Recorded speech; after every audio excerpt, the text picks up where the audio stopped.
Welcome to year 2 of A Mick, a Mook, and a Mike. Hosted by 4-time Emmy-nominated producer Frank Pace and retired New York City firefighter, 9/11 first responder, and Vietnam vet, Billy O'Connor. Today's guest, one of the most talented players to ever don a major league uniform, Rod Carew. My brother Frankie, how are you, pal? Back at it again, huh? Back at it again, that's right. Our guest today is none other than Mr. Rod Carew. 7 batting titles. So who has more, just Ty Cobb? Ty Cobb. He asked me a trick question. Ty Cobb, Tony Gwynn. Tony Gwynn has 7? Tony Gwynn has 8. Does You asked me who has more. Right. So 7 wouldn't be more than No. 7. 7's not more than 7. 8 would be more than 7. And 6 would be one less. Yes. You see how good I'm getting with this bad stuff? I'm really glad you're here to point that.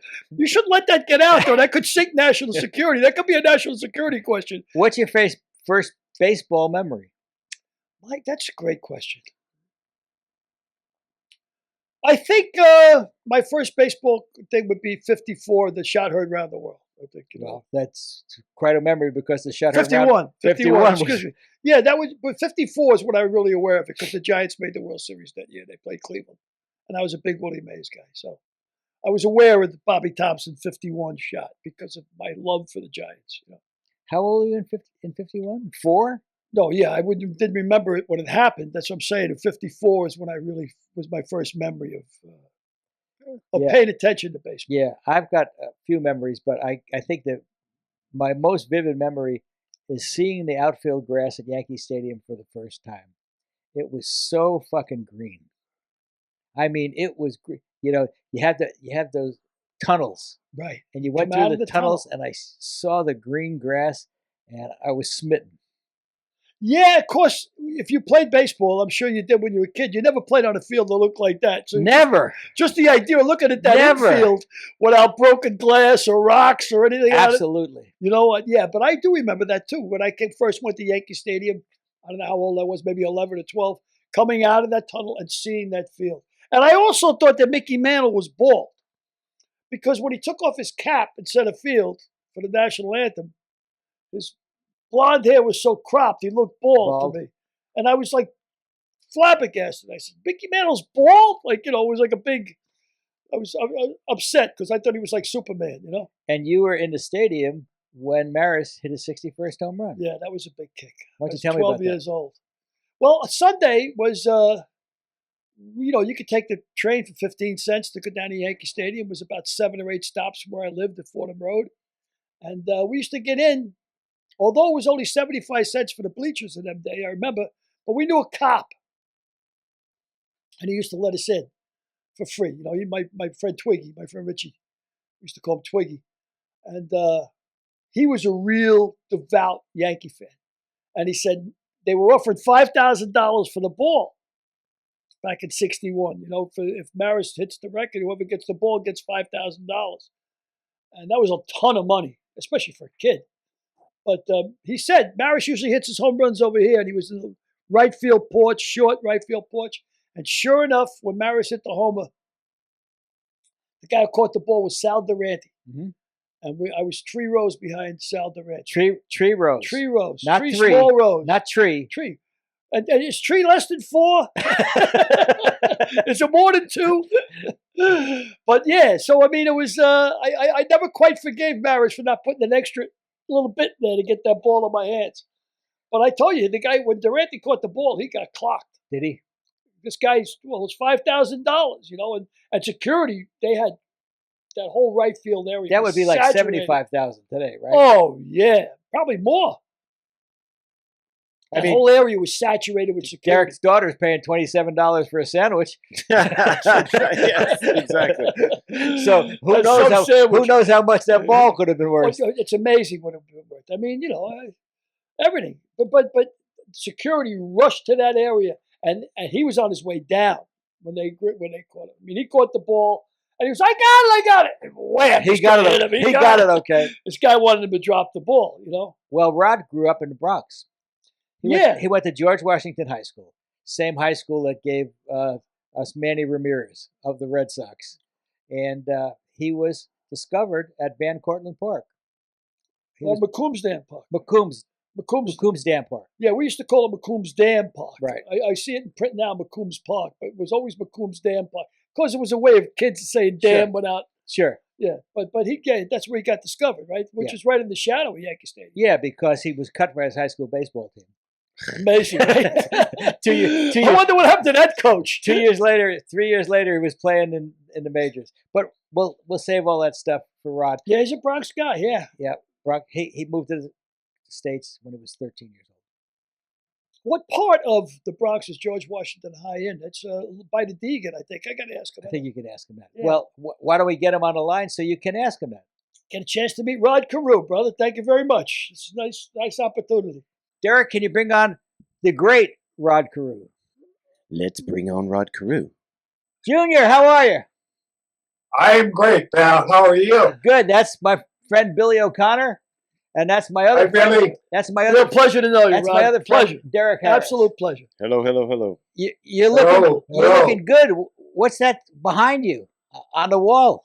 Those are some of those things I accumulated over the years. Wow. You know, the bats. Oh, Wow. I'm surprised it's not backed up with pitchers' heads and pictures that you accumulated over the years. You know, each of those Yeah. bats are real sterling silver. Now they're all silver plated bats. Oh, They give wow. but they're all sterling silver. So you got a nice little endowment going on there, pal. Yes, I do. So it's opening days just passed. Why don't you tell us a little about your memory of your first opening day in 1967? Well, my first opening day was against Baltimore, and that amazing staff that they had that had won the World Series, I think, the year before. And I was facing Dave McNally, and promptly got a base hit up the middle between his legs. And I ended up today, I think it was 2 for 4 or 2 for 5. So that was the big start. Yeah, and that made you believe you belonged in the major leagues? Yeah, well, you know, I always knew that I did, but you know, I still had a lot of work I had to improve, try different things, make some adjustments, and go on from there. Well, didn't Calvin tell Sam Mealy that you were his second baseman going into spring training? You know, there's a story behind that. You know, I played I think it was my second year in Orlando, Florida. Well, my second year. And I had, a couple, I mean, I did have a decent year. I lost the batting title by 2 points on the last day. And go to spring training the next year, and they were promoting guys that had worse years than I did.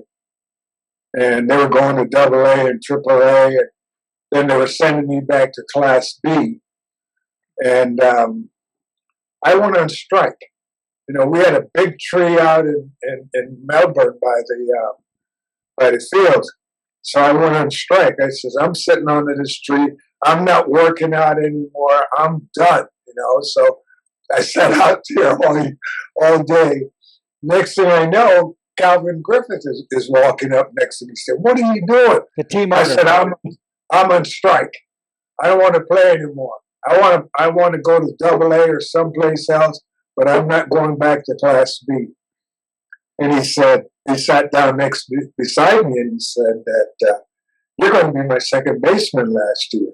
And so I had, like, come on, you're not going to do that to a player that's coming from Class B.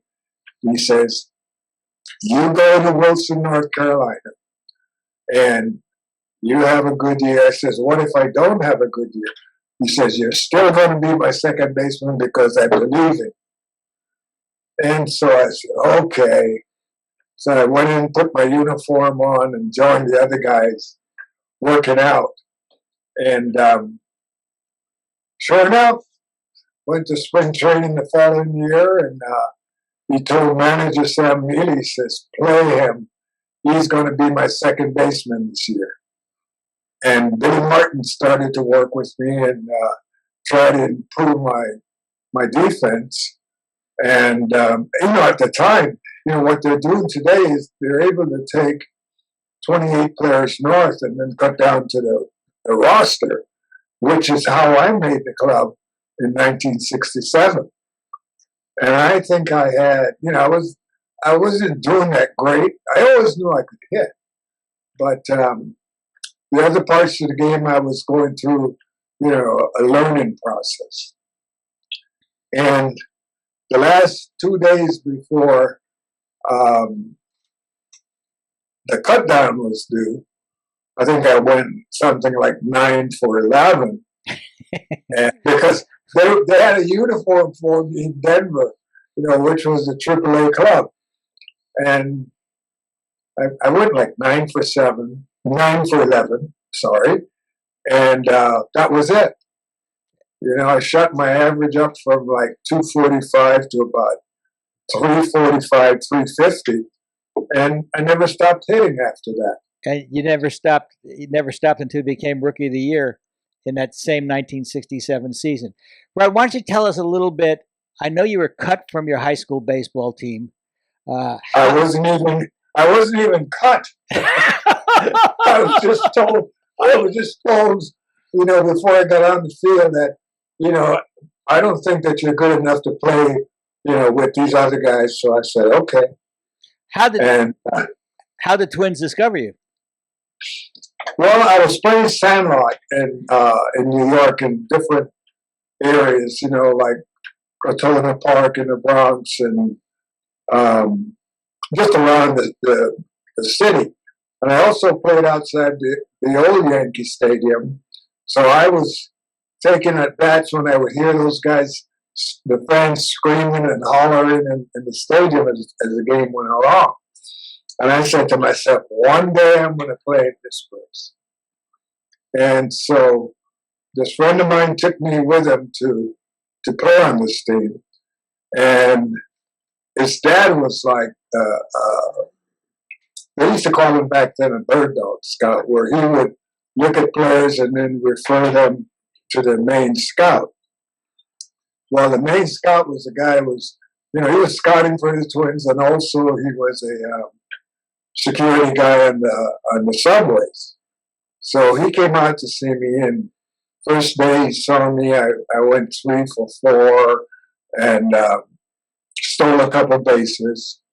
And then he brought Calvin in to see me while the Twins were in town playing the Yankees. And I hit 4 triples and a homer and a couple doubles. And Calvin is in the stands watching this. And then they put me in the outfield, center field, because they wanted to see what kind of reactions I would have in the outfield. So I went out there, and there's a ball hit into right center field, and I picked it up, and I threw it exactly at the cutoff man, because there was a base runner that was rounding second going to third. And he was impressed with my decision to make sure that I hit the cutoff man, try and slow the guy down and not having him score. So he looked at the scout and he said, sign him. And that was it. But you still had to try out for Sam Mealy, right? And didn't you try out in Yankee Stadium? Oh, yeah. When the Twins came in, when they were in town, they invited me to work out with the team just to see, how I would react. So, I was this skinny kid, bones. I was, I think, about 140 pounds. And they gave me Tony Oliva's jersey to put on because they didn't have one smaller for me to wear. So Tony and I were just about the right size. And so I put the shirt on and I went outside, and people started calling me Tony Oliva. And I said, no, I'm not Tony. I'm just wearing his jersey, And so when we started infield and batting practice, I was in a cage, and I was hitting balls in the upper deck into right center field. And all of a sudden, I heard this voice say, "Get him out of there!" because they didn't want the Yankees to see me.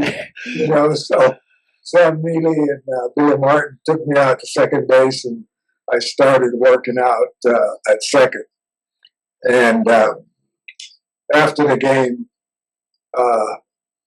they said they were very interested in me, and I had a couple more clubs that were too, but I decided to go with the Twins because they were a new club, and I thought maybe I might have a quicker chance of getting to the big leagues, and that's the reason why I signed with them. And they signed you right at your high school graduation, correct? Right. Yeah. 18, Rod? About 18 then? Yeah. 18 years of old age? Right into the pros? Right. Yeah. Wow. So they didn't I don't think they had the draft back then. But I was happy. I just wanted to play. I didn't care how much money they were going to give me. I just wanted to play because it was something that I grew up as a kid listening to the games and Armed Forces radio. And, I was fortunate, God blessed me with the tools of playing the game. And he said to me, these are not supposed to be wasted. I want you to go out and work hard and make yourself a better player. And that's what I concentrated on doing. Learning every time I took the field, and I would ask advice. And I was the type of rookie that I kept my mouth shut and open my ears so that I could pick up all the knowledge that I could from, the guys that were there before me. You moved to New York in 63, 64, somewhere around there. And by 1967, you were the American League Rookie of the Year. In 1968, you hit 295. And I think that was a turning point in your career, because didn't you decide you wanted to be more than a 295 hitter? Did you want to hit 300? Yeah, and I knew, excuse me, I knew that I could do better.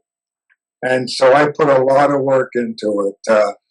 The Twins told me that they didn't want me to hit home runs because the old man had seen me hit some home runs when he came to scout me.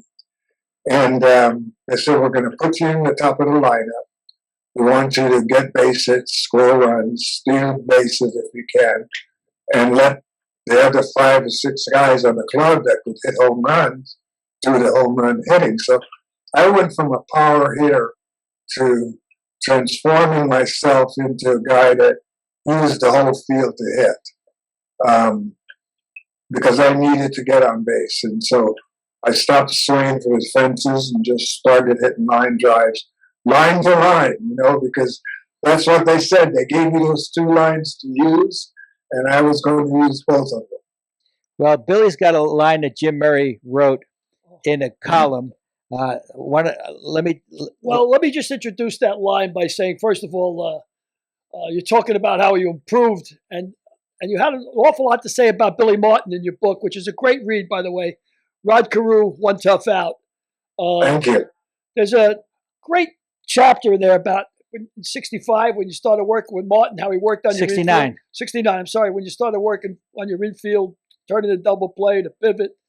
But we also wrote a book, Frank and I, If These Lips Could Talk, and of course 2 chapters are dedicated to you. And one chapter, Rod Carew, Safe at Home, it opens with a quote from Jim Murray, who's a Pulitzer Prize winning author. And I love this quote. I mean, I had something to do with it being where it is. And love the quote. Watching Rod Carew bat it's like watching Bulliver make a watch. De Beers cut a diamond. It's Baryshnikov dancing Tchaikovsky. Caruso sobbing out the clown aria. Kelly pirouetting in the rain. Rod Carew doesn't make hits. He composes them. The artist at bat. And I think that's just a great, great quote about you, man. Jim Murray, Pulitzer Prize winning author. You were an artist. And I can only say as a Bronx guy myself, and I was never a Yankee fan. I grew up in the shadow of Yankee Stadium, not too far from McComb's Dam Park, as we used to call it, McComb's Dam Park. Right. And I'm just delighted the Yankees didn't get their hands on you because I hated the Yankees growing up. Even though I was a Bronx kid, I was a Giant fan. And if they would have got you, it would have made my life that much more miserable as a kid growing up with those Yankee years. So I'm delighted you went where you did go. But talk a little bit about Martin. And there was a quote in the book that you said about Martin that you loved his insight and his personality. I don't know if there's a lot of people that would love Billy Martin's personality. Tell us about the real Martin, how he worked with you, how he helped you.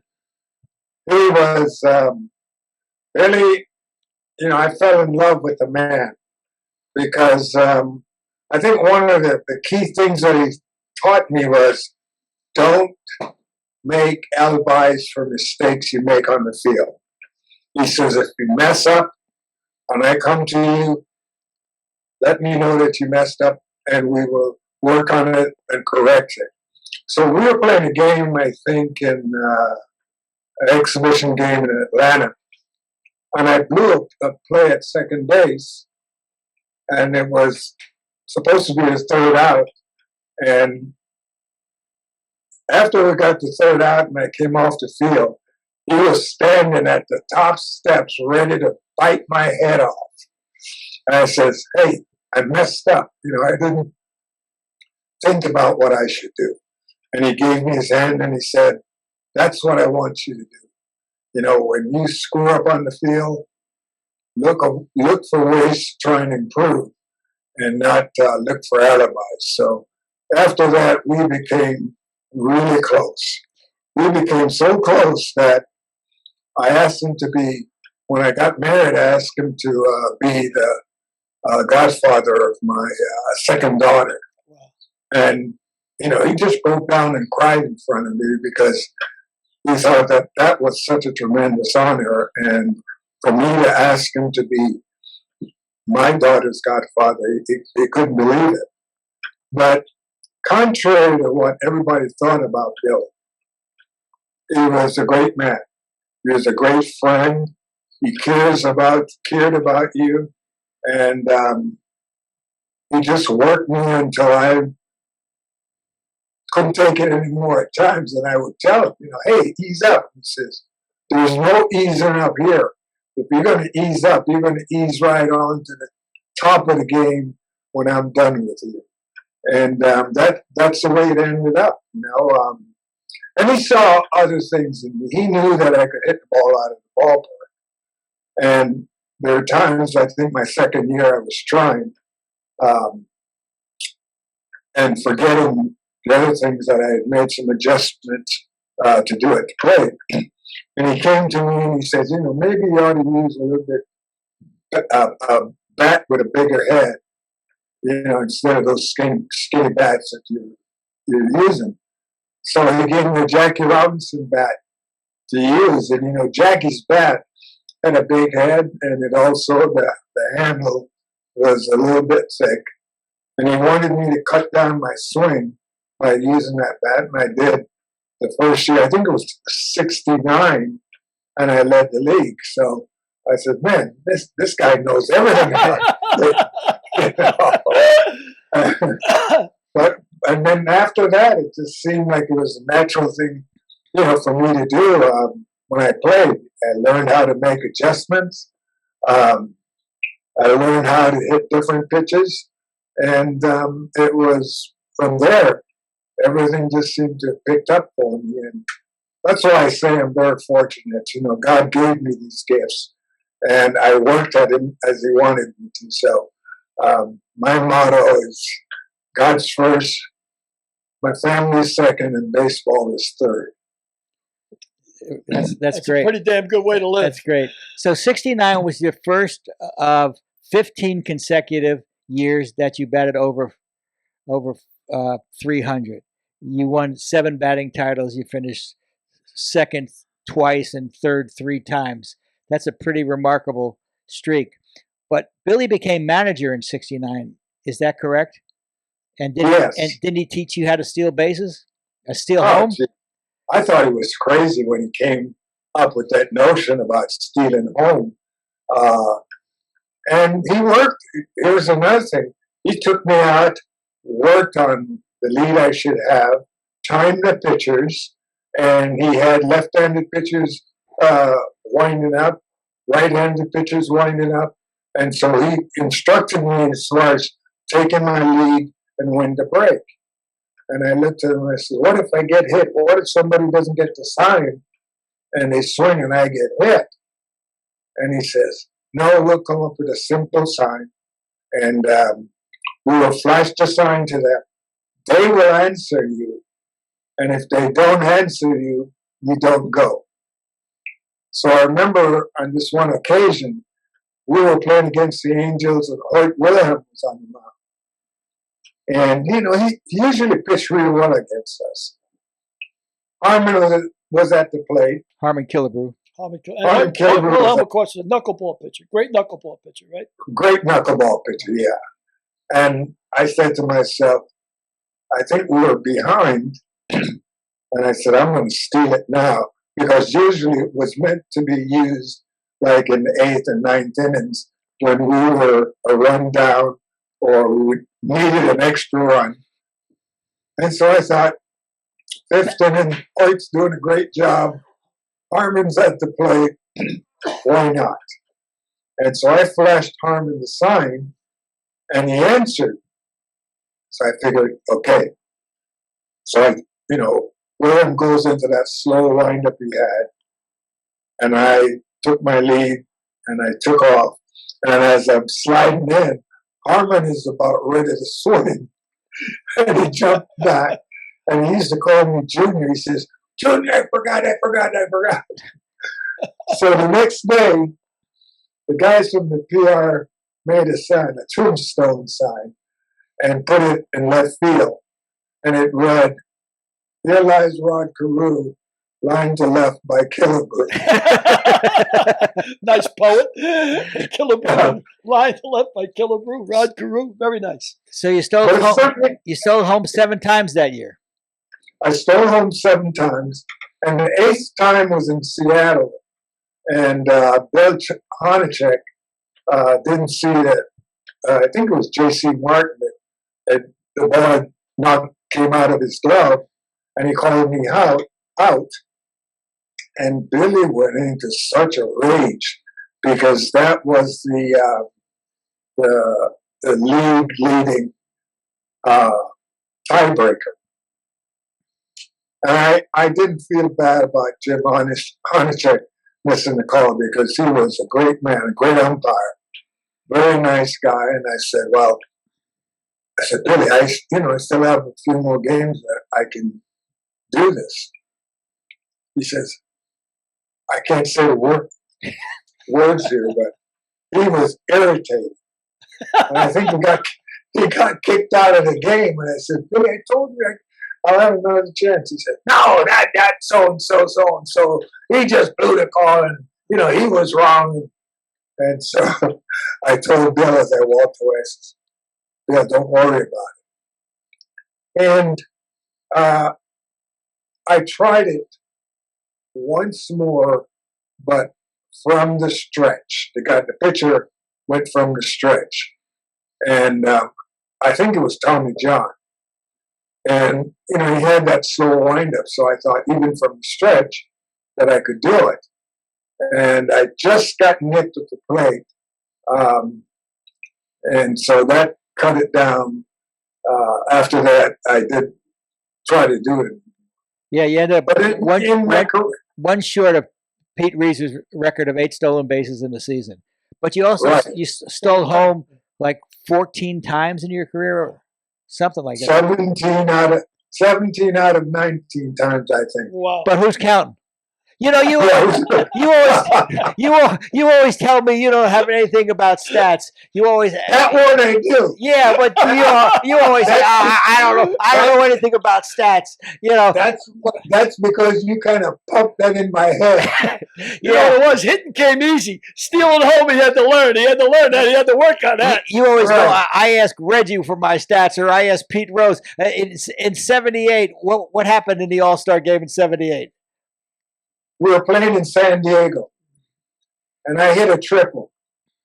And then my second at bat, I hit another triple. So as I'm sliding into third base, Pete Rose is saying, "Rod, that's a record. It's never been done. That's a record. That's a record. Congratulations." And I'm like, what is he talking about? You know? And then when it's kind of settled down, he says, nobody has ever hit two consecutive triples in an All-Star game. But Pete's got this brain like a dictionary. He knows everything. Reg is the same way. Yep, he is for sure. I'm going to throw you some names, and just tell me the first thing that comes to your mind when you think about them. Willie Mays. Greatest player that ever played the game. I love hearing that. Can you expand a little bit? Well, Willie could do it all. He could run. He could hit for power. Had a great arm. Could steal bases. And if you watch that catch that he made in the Polo Grounds, you know that he could feel. And he just went all out every day that he took the field. You know, I love that in '54. You're talking about the catch against Vic Wirtz over the shoulder. When Mays got up the following inning, he hit a triple to exactly that same place. And the announcer said the only guy who could have caught that ball was the guy who hit it. The guy that was on his way to third. Yep, exactly. Okay. Exactly. Nolan Ryan. Oh, one of the nicest people that I've ever met in the game. He was a challenge to hit off of. And, you know, I struck out 29 times against Nolan. But I was like, who's number 4. Who's counting? Well, I am. It's gonna tell a story about making the adjustments. But I used to chase that high fastball. You know, I used to love hitting that high fastball. Never caught up to it, but I kept at it. I said, one day I'm going to hit that pitch off of it. Well, I ended up striking out 29 times, but I still hit 300 off of them because, you know, I learned to make adjustments. So for 2 weeks, I sat on a swivel stool, taking extra batting practice, just to keep my body down, you know, not coming up to chase that high fastball. And after 2 weeks, I said, okay, it's time to try it in the game. See, Nolan's fastball, when it's down, it doesn't jump like it does when it's up in the zone. So it's a little bit straighter. No matter how hard he threw it, it was a little bit straighter. And the first time I faced him after I experimented with that stool stuff was I got 2 hits. And then I was like amazed, you know. Okay, it's working. I'm staying down. And then the next game, I think I got 2 more hits. And the next game, he threw me a changeup and I dropped a bunt down the third base line. And he picked the ball up and there was no play at first. And then he came over and he says, you know, I gave you a pitch to swing at it and bunt it. I said, no, I'm going to take the base hits any way I can off of you. and then one time we played a game in California and Gene Hawk sat me out that day and he said, be ready to pinch hit. So I think it was the 6th or 7th inning. He called me a pinch hit. Nolan was pitching and he threw me a curveball and I hit it over the center field wall. And he looked at me and says, were you looking for that pitch? I said, no, I just swung. And, you know, with the light air in the day games in California, the ball just jumped. You know, so he never tried to hit me, never tried to knock me down.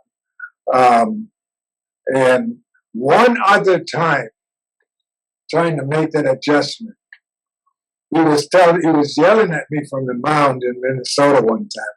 Stand up, stand up. And I kept pointing down, pointing that fastball down.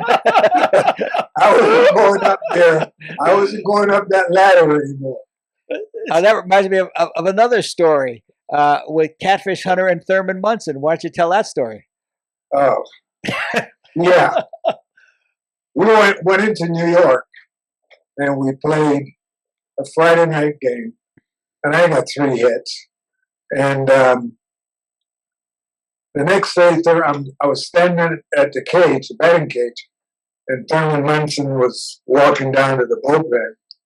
He says, "How many are you going to get tonight?" I says, "I don't know, maybe 1 or 2. He says, "That's all?" I says, "I'll tell you what I'm going to do. I'm going to call every pitch that he throws me." And I said, "I'm going to call a pitch that I'm going to get a base hit off of." So, I had the funny stance, as everybody called it. And he thought that I was peeking down at his sign because, the first pitch that Catfish threw me, I said, "Fastball down and in." And it was a fastball down and in. So he looked up at me and said, "Man, stop peeking. I'm going to drill you." I said, "No, he's not going to throw it." Didn't he untie your shoe when you first came up? Yeah, he untied my shoes and was throwing dirt on my feet. The whole work, trying to distract me. Bloody Yankees. And Juan Luciano was trying to let him, come on, man, I want to see this whole thing go down. He says, "Thurman, let him hit." So the next pitch that Catfish threw me, says fastball down and in. And fastball down and in. And so I says, "Thurman, this is it." So what are you talking about? So he gets up, he runs out to the mound, and told Catfish that I just called both of his pitches. He says, "And we're going to knock you down." I says, "Thurman, he's not going to knock me down. He knows that I have never showed him up or anything like that." So I says, "Just let's get on with it." And Lucy is just like, come on, Thurman, let him hit. So I stepped into the batter's box, and Catfish goes into his windup, and when he's about ready to deliver, I says, "Fastball up and away, double down the left field line." And that's exactly what happened. So I'm at second base, and Lucy is up at the plate, and he's going like this. "You're the king." That's unbelievable. That's a great story. That's a great story. Yeah. He said, Well, I'm sorry, go ahead, Rod. what happened the next day, I was standing at the batting cage, and Thurman says, "How did you do that last night?" He was going back down to the bullpen. So I pulled out my little black book that I kept notes on pitchers. And Catfish was the guy. I had faced him so many times that the sequence of pitches were always the same. And so he says, "I can't believe this. You've had this book for 10 years. I said, "Yeah." So that's my way of learning about pitchers and seeing how they're trying to pitch me. And he said, "No, maybe I should start one of those books." I said, "Yeah, only if you're going to use it." So we just had a laugh. We laughed about it. We talked about it a lot before he died, too. So let's go back to 1971, the All-Star game. National League All-Stars included Willie Mays, Hank Aaron, Roberto Clemente, Ron Santo, Willie Stargell, Lou Brock, Willie McCovey, Johnny Brents, Pete Rose, Juan Marichal, and Ferguson Jenkins. That's 11. And the American League Hall of Famers included you, Carl Yastrzemski, Frank Robinson, Harmon Killebrew, and a whole slew of others. Was that the greatest assembly of talent ever on field at one day? Oh, yes. Not only then, but my first year in Anaheim. Here I am on the field with Hank, Willie, Brooks Robinson, all those great players, Roberto, and I'm this little skinny kid from Panama wondering, what are you doing here? You're not supposed to be here. But like I said, God blessed me with that talent, so he put me there. what was Roberto Clemente like to play with? Because I know you won the 1977 Roberto Clemente Award for Man of the Year in Major League Baseball for your contributions off the field. So I know that meant a lot to you. Well, you know, when people come to my home, that's the first trophy that I show because it's not about baseball. It's about giving back to your fellow man. And that's all Roberto did, you know, all his life. He was more concerned about people and people doing well and surviving and things like that when he died in that plane crash. So I have always had great respect for him. You know, I met him in the All-Star game, I think it was 1968 in Houston. And Tony introduced him to me. And Tony Oliva. Tony Oliva said to him, my roomie is going to be a great player.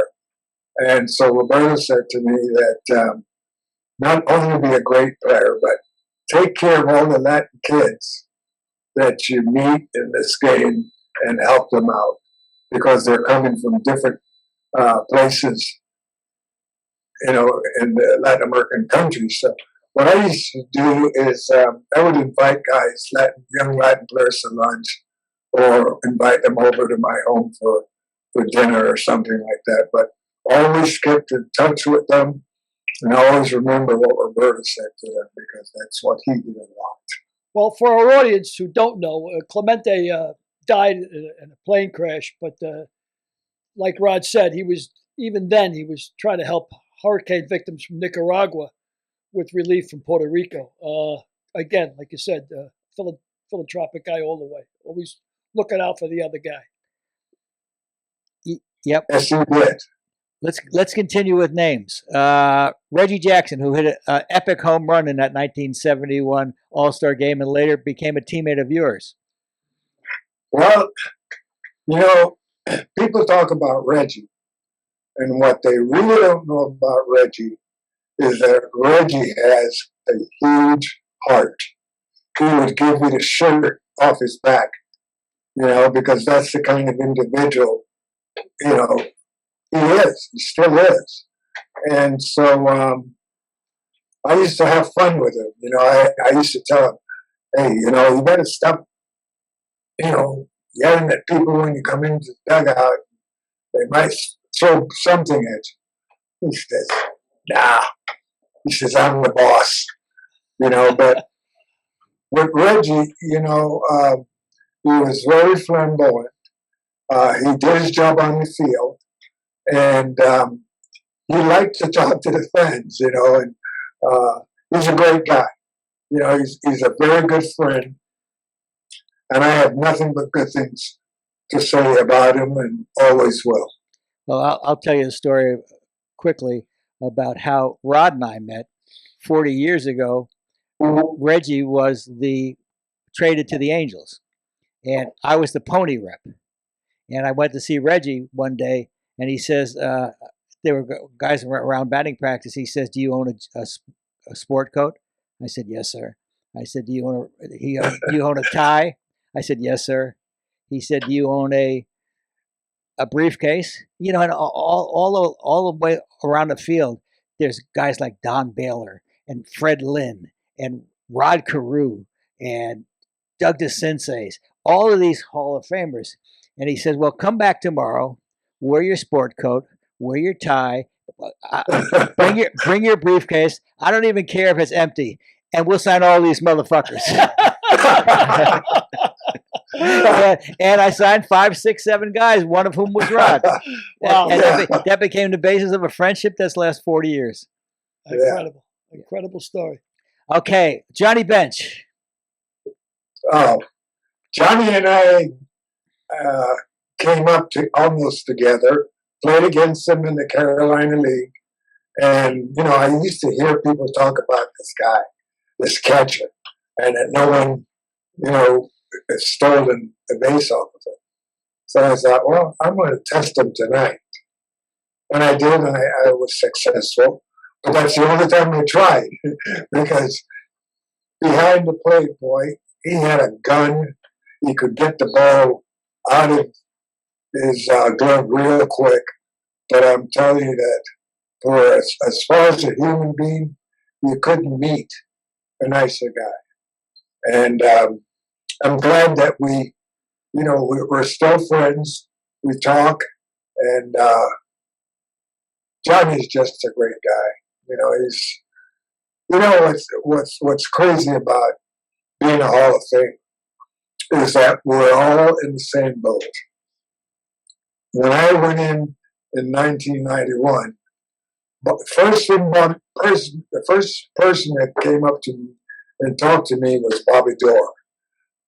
He's second baseman with the Red Sox for quite a few years. And he said, "Rod, welcome to one of the greatest fraternities in the world."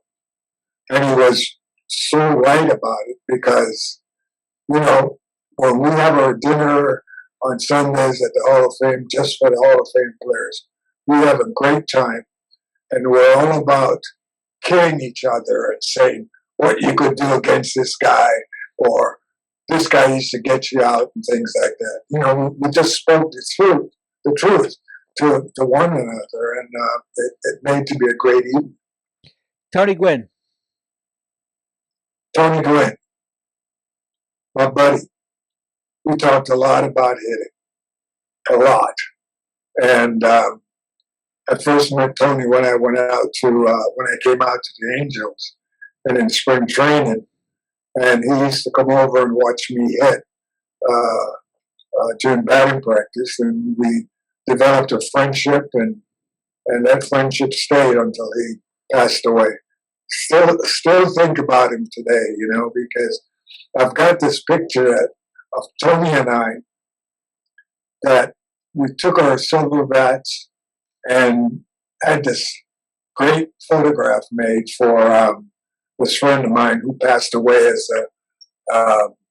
he was a photographer, and we thought we'd help raise funds for his boys to go to college. And so we did that, and we just remained friends. It was one of the saddest moments that I faced when I went to his funeral, and just thinking, no, he can't be gone.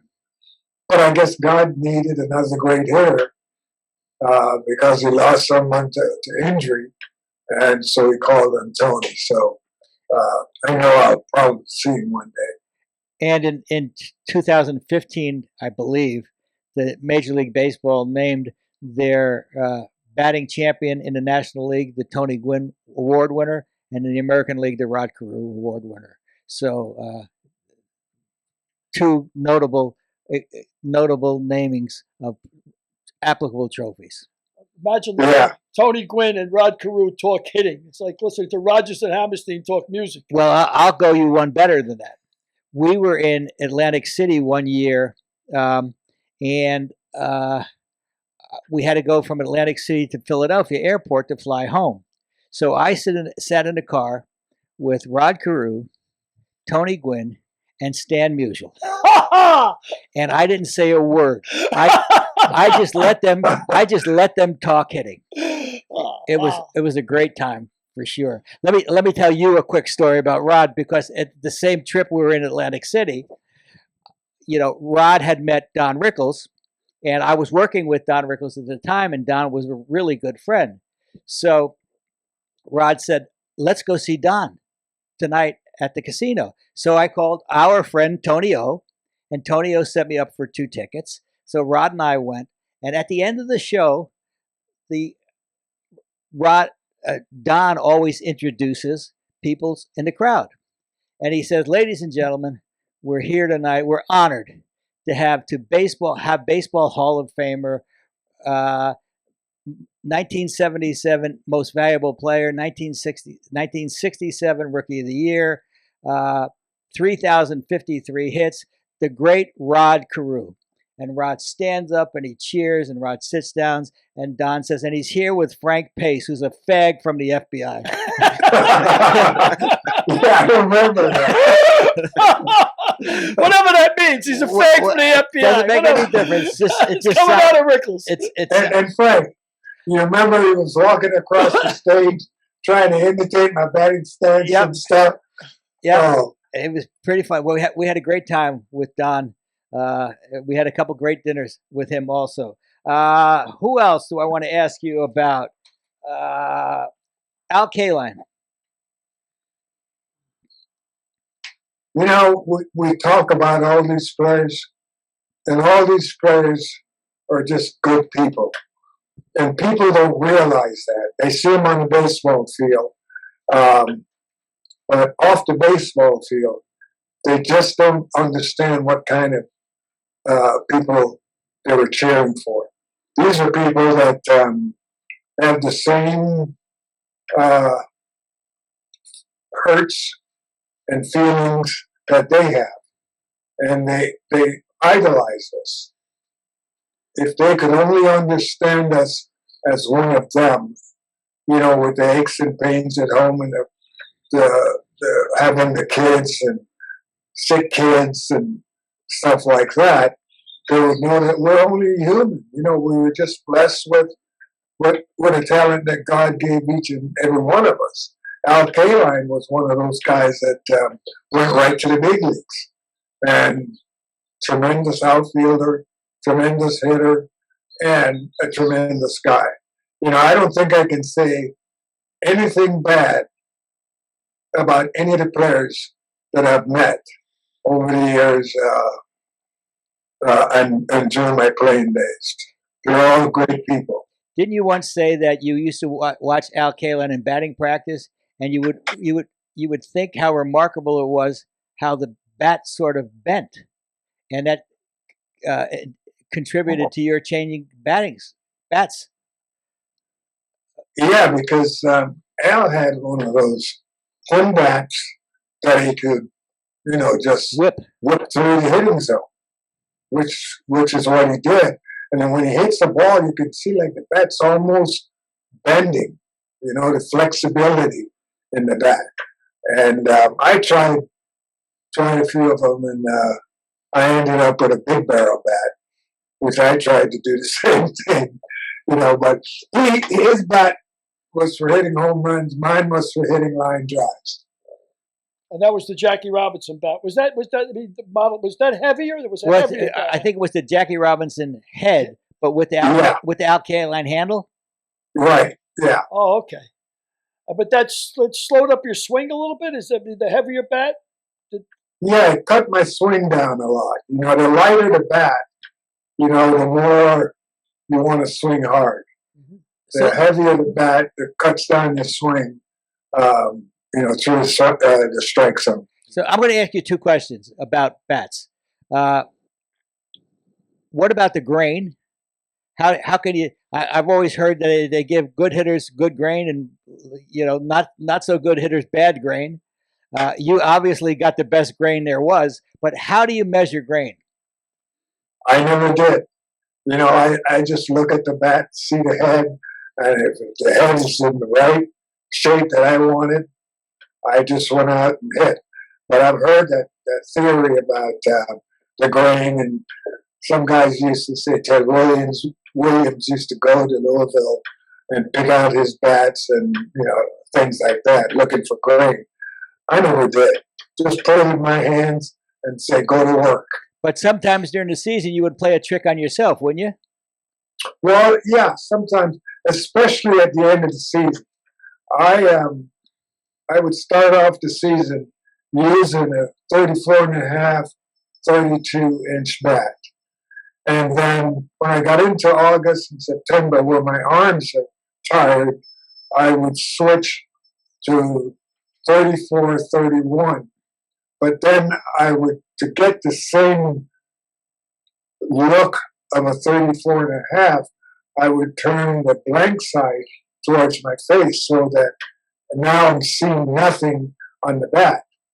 And that, it's more of a mental thing, that the bat looked longer, as was, you know, looked like my 34.5, 32. but it was actually a 34, 31-inch bat. You know, you talked about what a student of the game you have to be to realize that Nolan Ryan, if you were crouched down against Nolan Ryan, his fastball had to come in lower. And the way you practice on that Swivic steel. Dick Williams said about you that you had 20 different stances when you got in the batter's box. That's what he said. And it was like pitching to 5 different guys.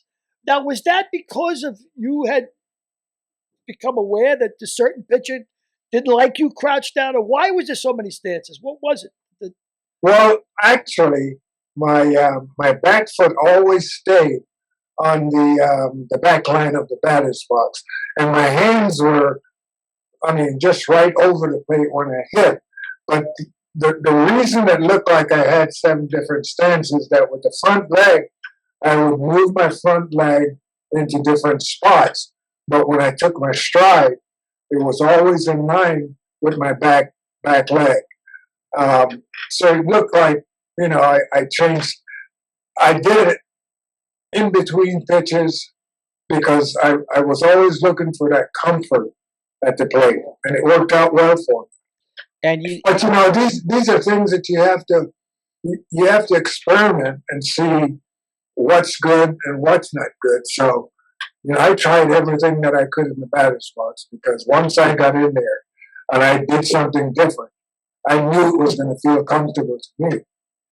Yeah, well, he also said it was like pitching to 5 different guys. So obviously you upset the pitchers. They didn't want to see you coming to bat to begin with.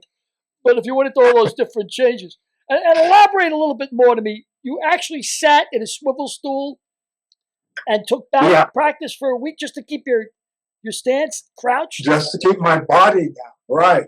And all I did was I would take my hands back and kind of sit down and swing all the way through the hitting zone and hitting the baseball. So a lot of times when I tell kids, when I work with kids, I always tell them, think about after you load and you take your stride, you're going to sit and hit, because that's going to keep your balance on tone, in tune with, your hands coming through the strike zone and you're exploding your lower half at the same time. Sit and hit. Yep. What's your feeling? What's your feelings on the shift? The shift? Yeah. Oh, I would have loved the shift. Frank, you told me something about my bunting during my career. And, I never thought about it until you told us to me. And you said I had like 51 bunt hits and 191 times, some crazy thing like that. Yep. A 750 bunting average. Yeah, and so I said, if you want to shift me to the left, I'm going to hit it where you were standing. If you want to shift me to the right, I'm going to hit it just where you're standing, just out of your reach. I don't know. It was just, things that I noticed when I was at the plate. A pitcher gets ready to release the ball, and then you see the shortstop maybe moving a little bit this way or moving this way, and you can see it right out in front as you're concentrated and also trying to pick that ball up. Yeah, well, Jack McKeon, when he was managing Oakland, said he had a game where he played Bando back and he laid one down. He moved Bando in. You hit it past him. He played Bando back. You laid another one down. He moved Bando back. You moved Bando in. You hit it past him. He said, "I just give up after that." But that's it's something that I worked on. Yeah, and it's something that's not seen in the game today. And there are a lot of kids that can run that would rather go 0 for 4 and strike out a couple of times during the game than, maybe going 1 for 4 and, maybe having a decent game. But they've taken away the bunting from a lot of kids today, and that's why you're seeing so many strikeouts in baseball today. Yeah, there was a year there that forced the major leagues to lower the mound the following year because pitchers were dominating so much. 69, right? 69, was that the year of the pitcher? 68 was the year of the pitcher. 69 Was the year they lowered the mound? yeah, I They think. lowered them out, right. Yeah. Now, Yeah. I That's know- when you had Sandy up on the hill Yeah. and Bob Gibson on the hill. wow. You know, those guys. Hey, there's a name. Bob Gibson. Why don't you tell me about the first time you faced Bob Gibson? Oh, Bob Gibson. I was a rookie playing an exhibition game in St. Petersburg, Florida. So right where my back foot would plant it, there's a hole. And McCarver was doing the catching, and I'm trying to cover the hole up so I could be comfortable. And Bobby's yelling at me, "Get in the batter's box, get in the batter's box." I'm trying to show him, there's a hole. Get in the batter's box. And then McCarver looked up at me and he said, "Hey, Rook, get in the batter's box." So I finally was able to cover that hole up. And I got ready to hit. First ball, he threw up my neck. The second pitch at my head. And then he tried to go lower and he missed. All 4 pitches were aimed at me not getting in the batter's box, and he was ready to go.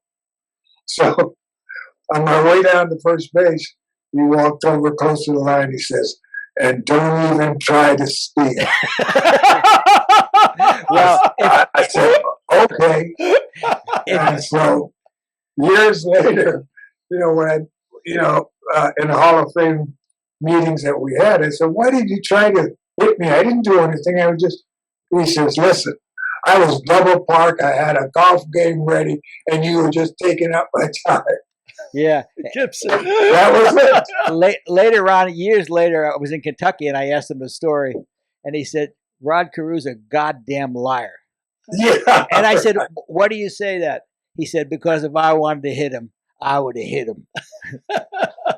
But he didn't know I was slick at the plate too. Yep.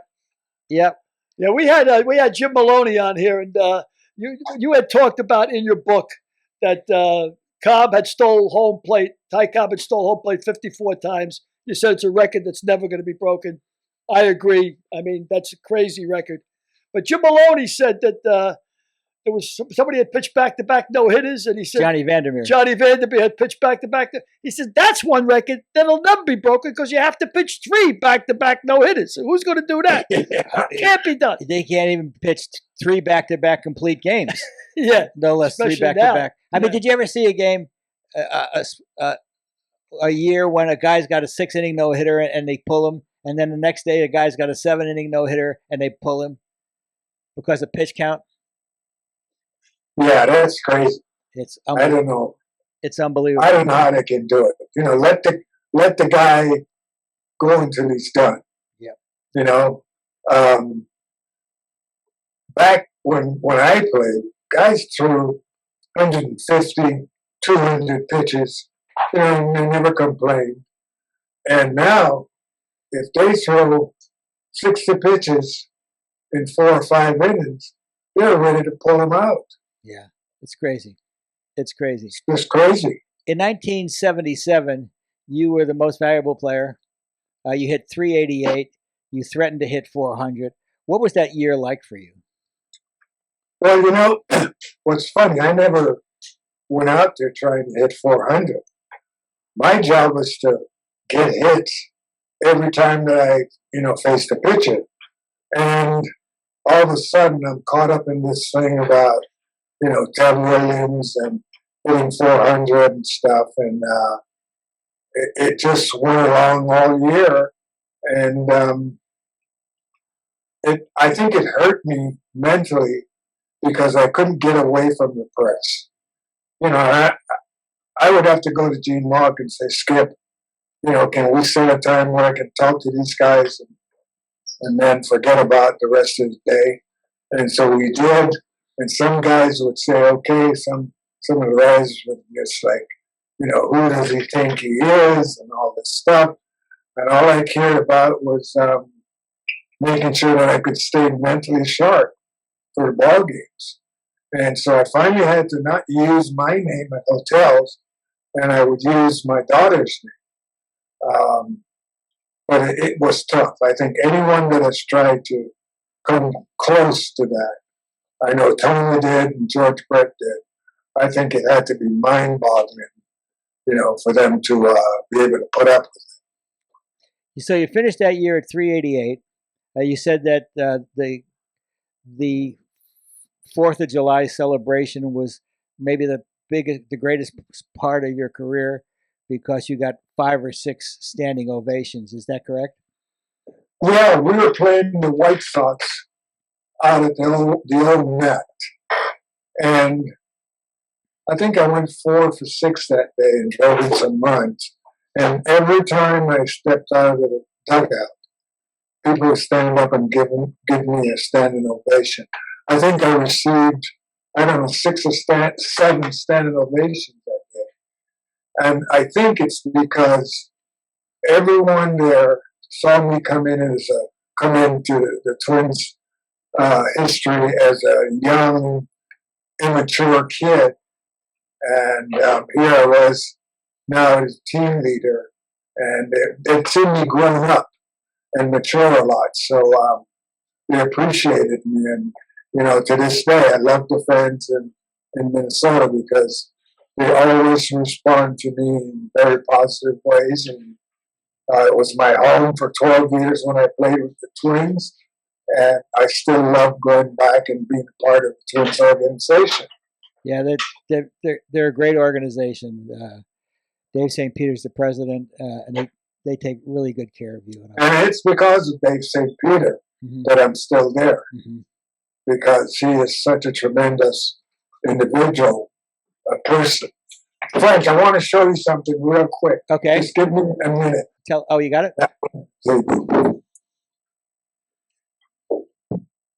Okay, here's a Roberto Clemente Award. That's terrific.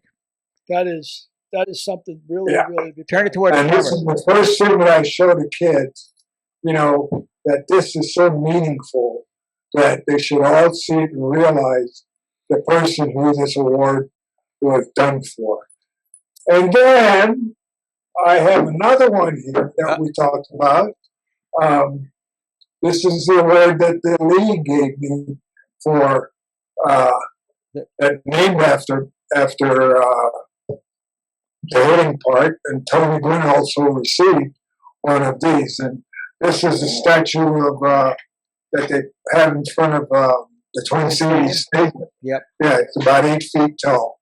So when you go there, don't throw darts at it, okay? Just bow down. Just take your head off and give me a little bow. There's a great picture that I've seen in the winter of the statue filled with snow, and somebody put a red and white scarf around Rod's neck to help him stay warm. Stay warm. In that 1988 season, you also had 15 home runs and 100 RBIs. Tell me a little bit about the 100th RBI and Sam Perlazzo. Well, I went in. It was the last game of the season, and Gene Malk wanted me to get that 100 RBI, and so he pinched it. I think he pinched hit Perlazzo, and he got on base. And then before Sammy could run, and before he could walk up to home plate, Gene said, "Wherever you hit this next pitch that you're going to swing at, make sure that you end up at third, because I know he's going to drive you in." And that was it. Gene was pulling for me like crazy, Gene Malk. And I still owe Sam a dinner about it, because I told him that I'd take him to dinner. And after all these years, we were in spring training with the Twins together, and I forgot all about it. But one day down the line, I am going to take Sam to dinner. That's great. Your career has been marked by a lot of highs. We would be remiss if we didn't mention the passing of your daughter, Michelle.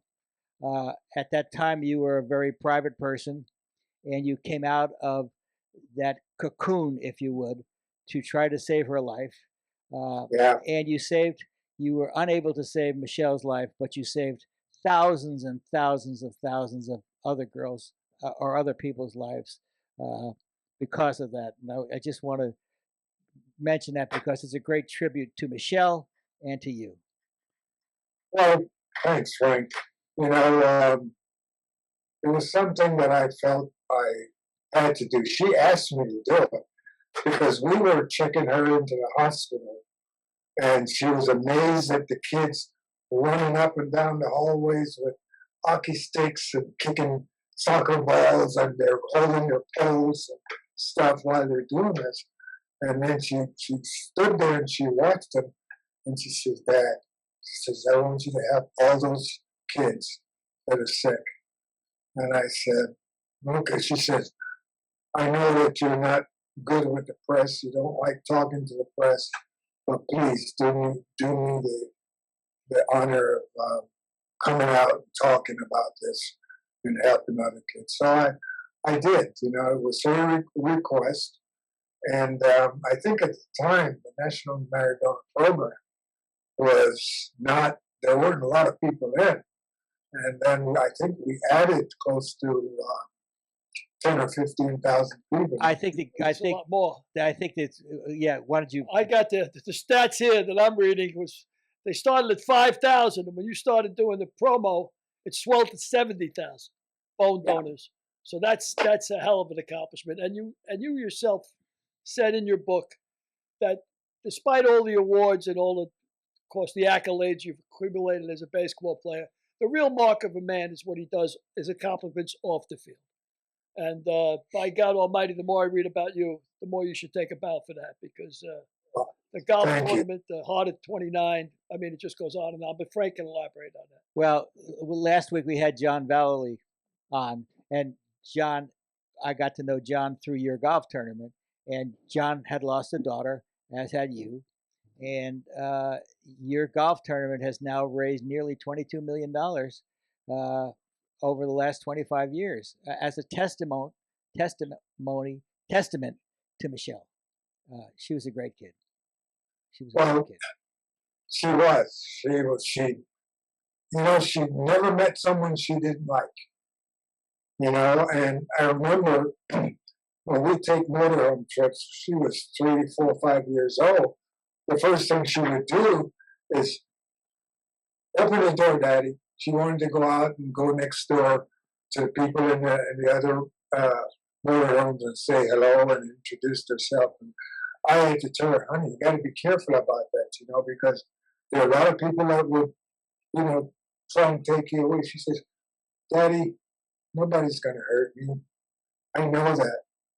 And I says, "Okay." But then at dinner time, you'll see 15 kids trailing behind her when we were getting ready to eat. She invited the whole town of kids over to have dinner. Sometimes we didn't know if we had enough, but and then she would leave there and leave all her clothes with the kids. She wore a bathing suit home. Everything else that was in the motorhome, she would give away to the kids. That's just the kind of kid she was. And I promised her that I would always, as long as God gives me the health and strength on this earth, that I will continue to work with children's cancer. And that's what the golf tournament has become. It's become a staple, in my life. The last 25 years, that's all I've done. Just try to visit kids with cancer and hopefully get these kids that have dreams to realize their dreams, like trying to keep the doctors in the hospitals, trying to get them to try and find somehow or some way that we can get rid of some of these different blood diseases. So, yeah. And for 25 years, you've been a stalwart of the Rod Carew Cancer Foundation PCRF tournament, except for 1 year you missed it. What caused you to miss it? Well, I had a heart and kidney transplant, and so I couldn't make it. And what happened there is, you know, I was doing some work with Dennis School, who's one of the head guys at the Angels organization, and I was his partner in promoting these different walks at the stadium for the Leukemia Lymphoma Society. And that night I was there dancing and playing around with my daughter and stuff. And the next morning, I decided to go out and play golf by myself. Like I My said, wife was, with all your good friends. yeah, my good friends, me, and me. Because, you know, I never like playing in front of people because sometimes if you don't hit the ball good, they say, "Oh, I thought you were supposed to be an athlete." Well, not me. Not when that little white ball is just sitting there. If it was moving, I wish I could have invented a moving tee. You know. Oh, use Jackie's bat. Yeah. But you know, I went out and then I had this friend of mine 2 weeks previously was in Vegas, and he said that he was playing craps, and all of a sudden he felt something in his chest, and he decided he'd never felt anything like that before. So he picked up his money, went up to a doctor in the hotel, and they told him that he had like a 90% blockage, and to make sure that he sees his cardiologist when he got home. And I remember that. And so as I'm putting my driver in the cart in the back, my hands were on me, and, you know, I felt a little funny stuff, like a heartburn thing going down my chest. So I backed my car up to the clubhouse, and I walked in and I told the lady, I says, would you please call the paramedics for me? And I kind of laid down on the bench that was in there. And she called her husband, who was a paramedic, and she was talking to him, and he was asking her questions about what I look like and all these different things. So in about 5 minutes, the paramedics were there, and I flatlined. And then they brought me back. And then I flatlined again. Whoa. And they brought me back. But the thing that amazed me is that this one guy had this light going around his body. And I remember Michelle laying in bed with her doing crosswords, and she'd say, Daddy, she says, my guardian angel is right over in that corner. You can't see him, only I can see him. And he's sitting there like this, and he's got all these pretty lights around. And I said to myself, oh, yeah, I know you're on drugs, but, you know. And I finally realized when I saw that, when that EMS guy was there, it brought back those memories. And so I said, yep, she's here. She's taking care of me. Well, they put me on the gurney, and on the way to the hospital, I flatlined again. And then they brought me back. And so when we got to the hospital, I think I flatlined again in the operating room, and they brought me back, and that was it. You know, just a crazy thing that I spent, I don't know, maybe 8 to 10 days in the hospital there, and then they would let me go home. And they wanted me to see a cardiologist. I think I left on Friday, and they said Monday or Tuesday, you know, go see a cardiologist. So then Wanda called, and they had a cancellation from someone on Monday, so they brought me in, and the doctor looked at me and says, no, I don't like what I see. He says, I want you to go to the emergency room. And from there, they shipped me to San Diego to the hospital there, and spent a lot of time. And then I went to Cedars-Sinai's and went through the heart and kidney transplant. And it was crazy because, I didn't know if I was going to make it or not. And then I talked to God, and he said it's going to save me to continue to do some of his work. And I had a machine inside my body that kept my one side pumping, and that was starting to wear out. And I was able to get the heart within, 6 days. And it's funny because this gentleman that I got my heart from, I met him when he was about 10 or 11 years old at my son's preschool, running around outside. And he came up to me and he says, "You're Rodney Carew, aren't you?" I says, "Yeah." He said, "Well, I'm going to grow up to be an athlete just like you." I says, "Do well in school, do your homework, study your books." And he says, "Oh, I'm a good student, but I want to grow up and be an athlete like you." So that's all he told everybody he saw that day. "Hey, did you meet Rod Carew?" "I met Rod Carew." His mother said that's all he talked about. And he was with the Jets at one point. His name was Conrad Rulin. Conrad Rulin. And he also was waiting in a contract. He was with the Ravens, but waiting also on the contract. Hopefully he was going to sign with the Patriots. And he had an aneurysm while he was working out at home. And he passed from the aneurysm. And he lived maybe about 8 to 10 miles away from us. And my wife sort of knew his parents. And so his parents heard about my condition when I was looking for a heart the day at the funeral.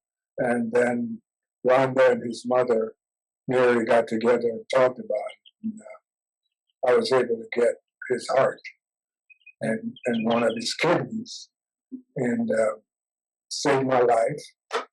And I thank him to this day, and thank his parents to this day for giving me the opportunity to complete God's work. And that's how the Heart of 29 Foundation was started. Yeah. Yeah.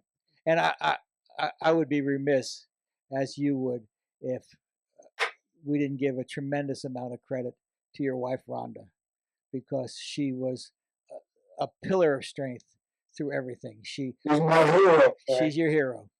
Yes. She's your hero. Rightfully so.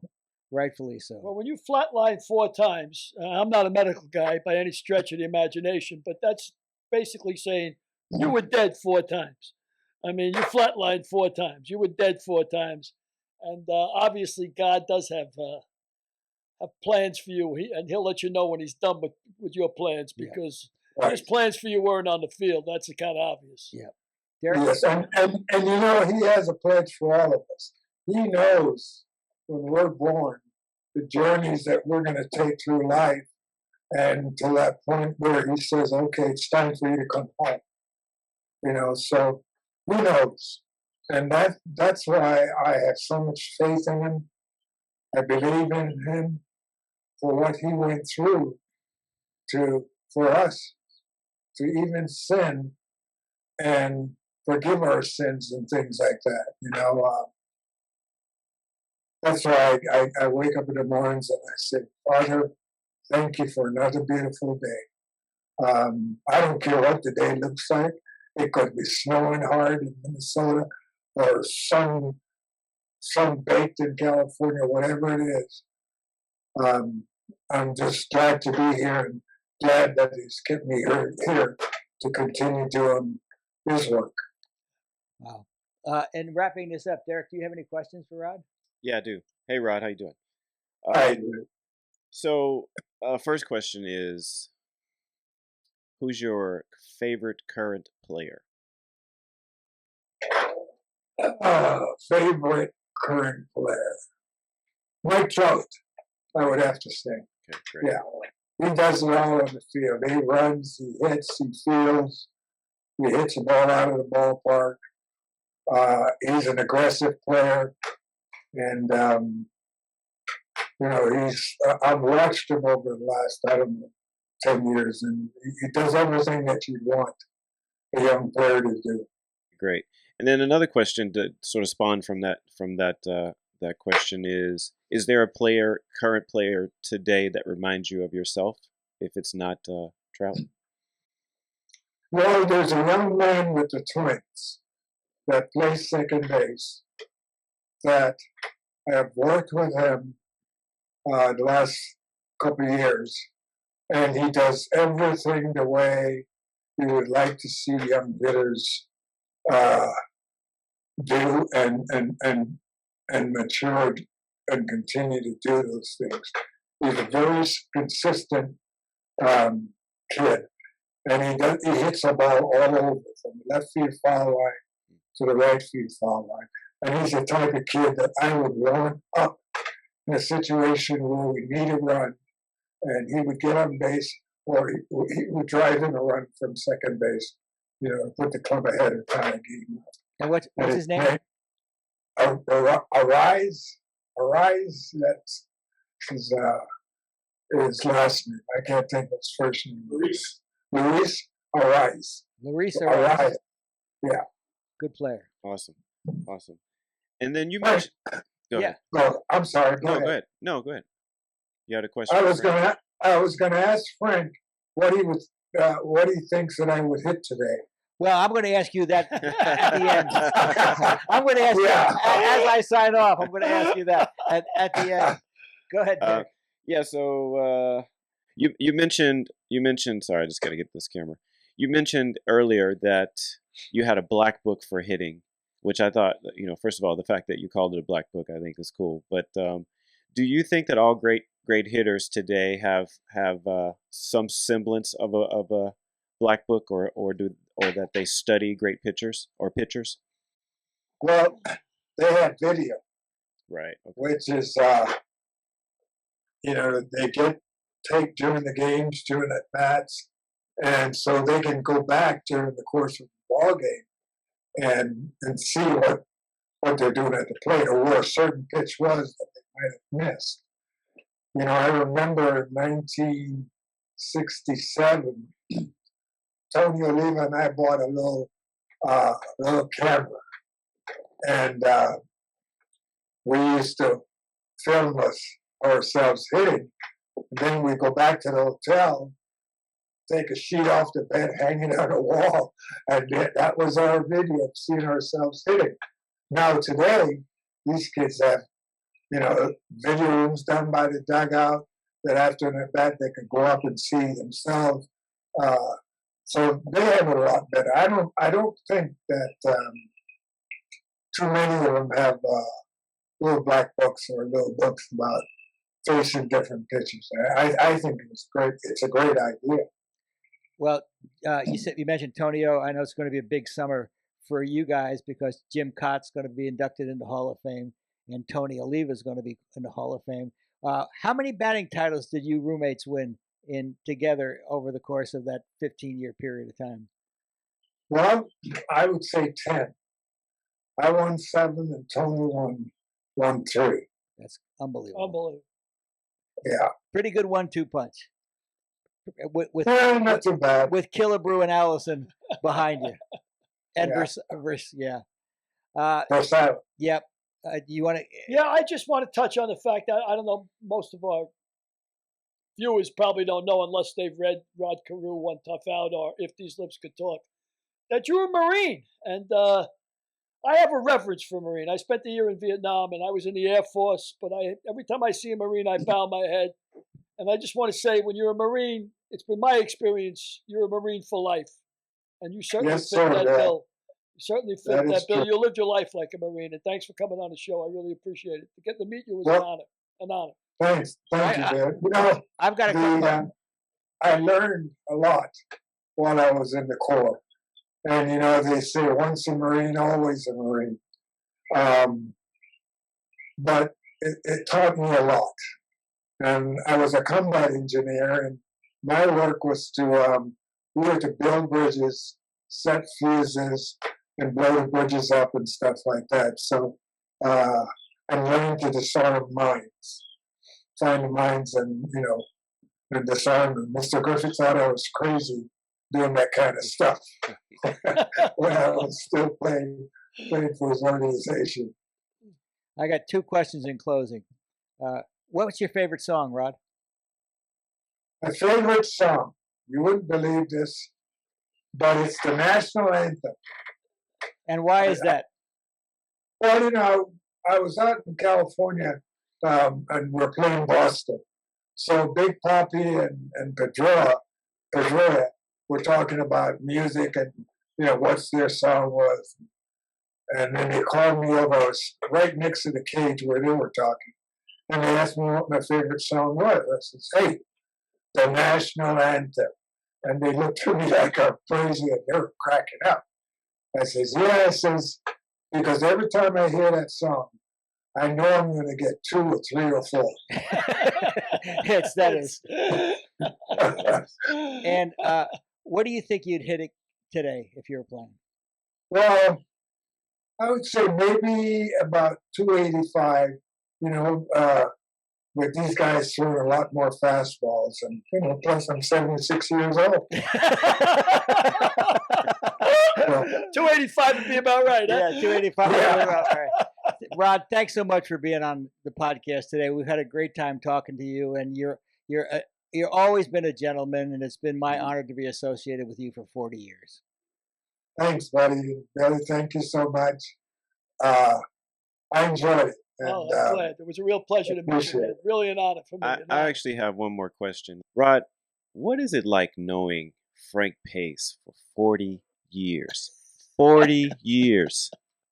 You know, to be honest, he's been my brother, my cousin, everything that you can think of. You know, he's, I can call him in whatever time, whatever situation, and I know he's going to be there for me. And, you know, I love this guy. You know, we've had a great relationship, and we're going to continue that relationship until one of us leaves this earth. I love you too, brother. That's a hell of a Be tribute. well. Hell of a tribute to you both. Yeah, love you, pal. Okay, love you too.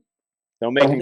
Don't make him cry, Rod. Thanks. Okay, I told you I'm sensitive. I told you I'm sensitive. Now, if you would have asked me, do you know Frank Pace? I would have said only too well. Only too well. All right. Thanks again. All right, that's just great. Okay, guys. Thank you so much, Rod. You're welcome. My pleasure. So that's a pretty good interview. Yeah, He's he's a pretty good amazing. guy. Amazing character. My God, what a man. And like you said, off the field, it's what defines, especially when you get older, you start realizing what's important in life, a legacy, you know, of sorts. Yep. Grandchildren, everything else that goes with it. And now I'm sitting here in the with you two clowns. So highlight of your career. You go from Rod Carew to Billy O'Connor and Derek Harris. Oh my God Almighty! Just get the. So Frank, what do you think about Frank swallows the blue flame on national television on a podcast? Well, it was. We could have the first podcast of a suicide, Frank. No. I treasure these days with you guys as much as I treasure anything else. Yeah. All right. Yeah. Put me in, Coach. I don't smoke. Well, I treasure the time with Derek. Anyway. All right, folks. Thanks for joining Thanks so much for looking in. If you do want a good read, I recommend Rod Carew's One Tough Out. Or If These Lips Could Talk. I'm a little biased, but it's got great 2 chapters on Rod Carew. And if you look hard enough, you could probably find Rod Carew's Art and Science of Hitting by Armin Katayan and Frank Pace. Oh my God. Well, how about that? So read by all means. Read. If you're not read, watch him make a mook on a mic. For it's sure. almost as good. For sure. Thanks, everybody. Thanks for looking in, everybody. Next week, Frank and Billy discuss inflation, first impressions, the good old days, Playboy magazine, and porn stats.